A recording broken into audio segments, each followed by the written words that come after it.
He's been called the mini-Trump, but in many ways his critics say he's gone so much further than his American friend. During his 6 years now in power, Nayib Bukele has certainly succeeded in putting his tiny country, El Salvador, back on the world map. He came to power in 2019, elected outright in the first round of presidential elections. And little by little ever since, he's succeeded in consolidating his power. His party has dominated the National Assembly since 2021. He declared a state of emergency in 2022, and the country has never emerged from it. He even pushed the Supreme Court to allow him to run for a second term. Beforehand, that's forbidden by the Constitution. And his opponents say he's really ensured the judiciary is under his thumb. The strongman also enjoys undisputed popularity. Polls over 80% favourable. And that despite his human rights record. Since the start of the state of emergency, more than 400 inmates have died in jail. Since the beginning of the year, Bukele now building a new mega prison designed to incarcerate hundreds of illegal migrants deported by the United States and branded terrorists. A Guantanamo Bay 2025, and a gesture as well of friendship towards Donald Trump, with whom he shares a certain taste for business and money. So 6 years after he came to power, how do you explain the Bukele phenomenon? Laurence, Cuvillier and Matthieu Comin revisit El Salvador for France 24. Listen closely now, the president is about to speak. YouTubers and influencers jostle for space among the crowd. Tonight, on the 6th anniversary of his presidency, Bukele is expected to assess his record. What an incredible job he's done. What an incredible term. But rather than delivering the detailed review demanded by the Constitution, Bukele launches into a full-blown attack on the press, NGOs, and human rights. All these so-called defenders of democracy and the rule of law, they just want to stop us from punishing murderers. All in the name of so-called human rights, which are really just rights for criminals. The media? They send activists dressed as journalists to spread lies, and they dare to call that freedom of the press. As the event ends, Bukele waves briefly to the crowd. No assembly members or ministers agreed to be interviewed. This is a government that speaks only on its own terms, through carefully crafted propaganda. In downtown San Salvador, the atmosphere is transformed. Once a no-go zone, you can now relax outdoors in safety. At one cafe, where locals tuck into traditional pupusas, everything is branded with Bukele's image. To mark its opening, he donated 100 kilos of coffee from his personal estate. Before entering politics, Bukele worked in advertising. These portraits, an art gallery made them. He sent them to us himself and helped with the restaurant decoration. He tweeted about us, and after that, the place was packed. People were lining up down the street. But when the conversation moves to recent developments, the mood shifts. Do I agree with everything he's done lately? Maybe I might disagree. Like with any president, there's some good, and some people might think there's also some bad. Back then, this area was full of delinquents. I would never have walked here alone. But now, I can ride my bike through the streets without fear of being attacked. That's all I can say. I can't comment on his politics. El Salvador now has the world's highest incarceration rate, with 1 in every 57 people in prison. Among those who are not imprisoned, 4 in 5 support the policy. We're in La Campanera. Take it easy, you've got this. Alonso is a football coach. Tonight, he's hosting a local tournament, bringing together young players from rival districts, once ruled by the country's 2 most feared gangs, MS-13 and Barrio 18. The match happening right now? A few years ago, these kids would never have set foot in our neighborhood. They simply wouldn't have made it out alive. In those days, the maras not only targeted their rivals, they attacked anyone who came from an enemy-controlled district. One of my cousins was murdered in a rival neighborhood, shot 17 times. No, not at all. He worked in a marble workshop. He'd just gone there to deliver an order.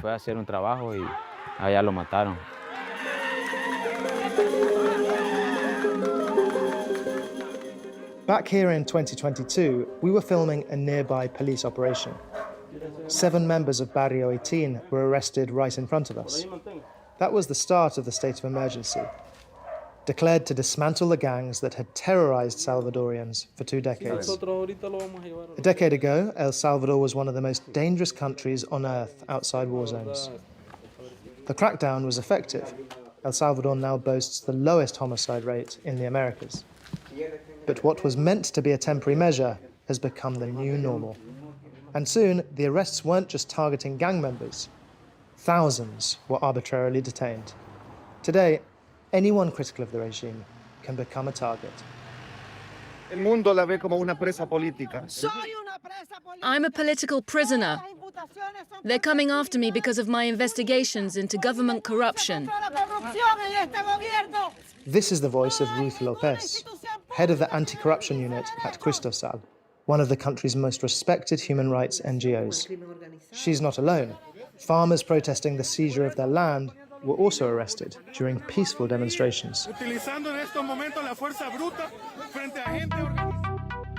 Independent journalism is also under intense pressure. Bukele made pacts with the gangs, the maras, throughout his first 4-year term. These deals involved electoral fraud and the organized escape of several top gang leaders. That allegation, published by investigative outlet El Faro, led to arrest warrants being issued for 7 of its journalists. Their crime? Revealing how Bukele allegedly struck secret deals with the maras to help secure and consolidate his power. Now Bukele has made civil society his public enemy number 1, and Donald Trump his closest ally. In a recent visit to the Oval Office, the 2 leaders celebrated a new pact, one that effectively turns Bukele into Trump's jailer. In mid-March, some 260 Venezuelan and Salvadorian nationals were expelled from the United States and flown to Secot, El Salvador's new supermax prison, built to detain alleged terrorists. But there's a problem. None of them have any criminal convictions. Only a dozen face serious accusations. More than 2/3 have no charges against them at all. And yet, they remain languishing behind bars in El Salvador without trial.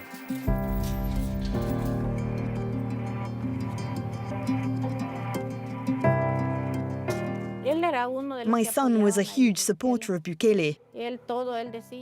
He used to say, this president is finally going to put an end to the maras. But William, Gladys's son, became one of thousands of victims swept up in arbitrary arrests. An air conditioning engineer, he was detained on his way to work in December 2022. They told me they were investigating and that he'd be released in 2 or 3 months. But it's been 2 years and 5 months. In all that time, no investigation, no court hearing, no contact with his family, not even his lawyer. If I could just see him even for the briefest moment, I'd give anything for that.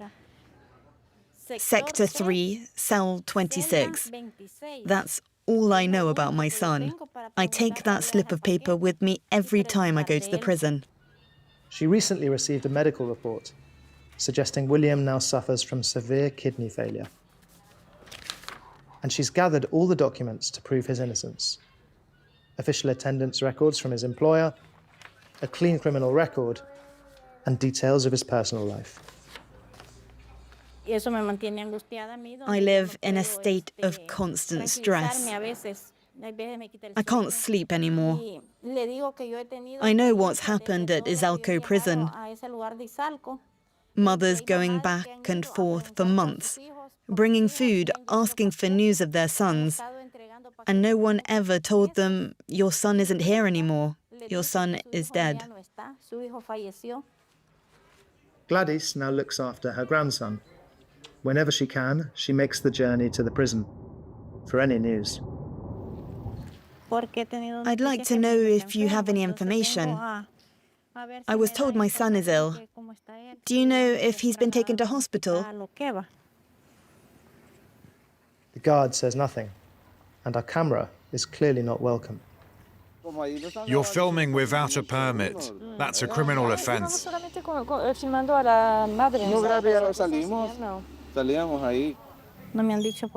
Once again, they couldn't tell me whether he's receiving any medical care. Coming all the way here is a waste of time and a waste of money. The guard told me maybe he's ill, and if he's on his deathbed, then you'll be notified. You want to take them all? Yes, the whole lot. Ahead of her next visit, Gladys buys the monthly package of food and clothes she's allowed to bring. Hundreds of suspicious deaths in custody have been documented by the human rights group Socorro Jurídico. Men and women of all ages, many of them in good health when they were arrested. This was a young man, Juan Castillo, 23 years old. He worked in construction for the Ministry of Public Works, no criminal record, employed by a public body. He was detained under the state of emergency, then released, but in this condition. He weighed barely 25 kilos. Severe malnutrition, kidney failure, and a tumor on his face. He died just days after being released. Another case, a diabetic shopkeeper, denied access to insulin or basic care. He died in custody from advanced gangrene. According to the organization's investigation, only 6% of those who died in detention had any proven link to a gang. At least 412 such deaths have been recorded, but the real figure is almost certainly much higher. Information coming out of the prisons paints a grim picture. Released inmates report that people die in custody every day, buried on site, with families often left in the dark.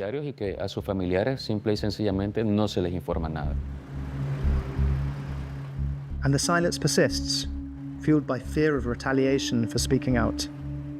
It was thanks to one former detainee that Lena finally learned the truth. Her two sons were arrested shortly after the state of emergency began. Barely 2 months later, she was told that her eldest, aged just 25, had died.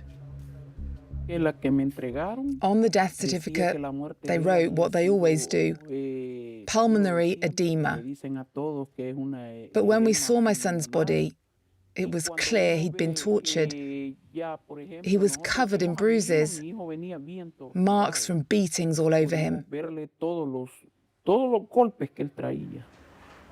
Not long after, she received a phone call from one of her son's former cellmates, recently released. He told us what the two guards had done. They took my son from his cell, and when they brought him back, he couldn't even stand. He barely managed to whisper what had happened. They'd ordered him to do 1,500 push-ups. He only managed 112. So they started torturing him. That night, his whole body swelled up. And the next morning, around 9, when the guards did their rounds, he tried to get to his feet and collapsed. That's how he died. Lena has chosen to remain anonymous. She knows the risks of speaking out. As a mother, I fear no one. But like I told you, I'm not afraid for myself. I'm afraid for him. Yes, my other son, because you know how things work. All it takes is one phone call, and it's over. It's a whole chain of complicity. a chain that stretches all the way to the forensic medical services. Let me ask you, do you really think the public officials involved in this chain of responsibility will ever want to face justice? That's why the state of emergency keeps being extended again and again, because it guarantees impunity for those responsible. And these are not accidents, these are killings, homicides. The day is coming when human rights organizations like ours won't be able to do our work anymore because Bukele tightens the grip a little more each day. Just days after this interview, Antonio called us. A source had warned him the arrest of several members of his organization was imminent. El Salvador. Security at the expense of civil liberties. Nayib Bukele now holds the reins of power. Only 3 opposition politicians remain in the Legislative Assembly. He's filled the Supreme Court with loyalists and cleared the way for unchecked authority.